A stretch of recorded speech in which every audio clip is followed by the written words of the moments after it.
দেখতে দেখতে তো শীত চলেই গেল। তো শীতের শেষ সময় এবারের মতো ফুলকপির আলুর তরকারি আর লুচি যে ব্রেকফাস্ট টিফিন আজকে বানাবো। প্রথমে আলুগুলোকে ভালো সরষের তেল দিয়ে ভেজে নিলাম। সরষের তেলে কিন্তু টেস্ট ভালো হয়। অল্প করে নুন আর হলুদ ছড়িয়ে দিয়ে ভালো করে ভাজলাম। তারপরে ফুলকপিগুলোকে আস্তে আস্তে ভেজে নেব সেম তেলে, আর তেল দিতে লাগবে না। আমি রান্নাটা করতে অল্প তেল ব্যবহার করি, বেশি তেল ব্যবহার করতে ভালো লাগে না, কারণ আমার বাড়িতে পেশেন্ট থাকে অল টাইম। ফুলকপিগুলো লাল লাল করে ভেজে নিয়ে তারপর তুলে রেখে দিলাম।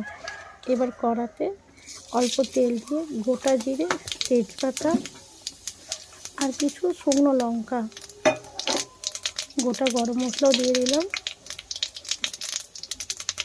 শুকনো লঙ্কা, কাঁচা লঙ্কা একটু চিড়ে দিলাম, ভালো করে নাড়িয়ে টমেটো কুচি দিয়ে দিলাম।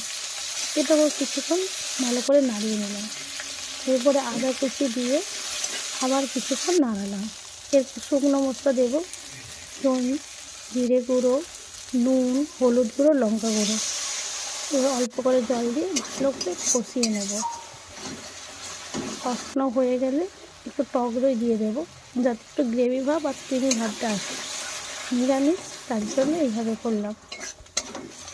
ভালো করে কষানোর আলু দিয়ে আবার একটু ভালো করে কষিয়ে নেব। যাতে দেখবো আলু থেকে হালকা হালকা তেল ছেড়ে আসছে, তখন উপরে দিয়ে অ্যাড করবো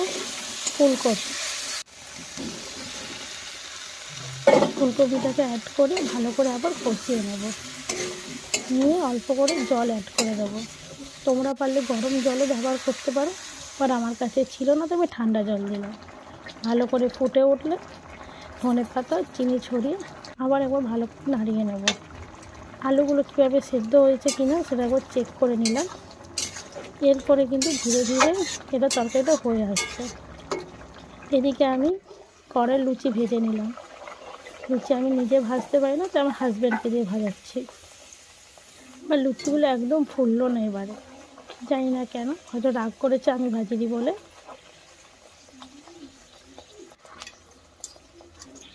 ধীরে ধীরে লুচিগুলো ভাজা হয়ে গেলে তুলে এক জায়গায় রেখে দেবো।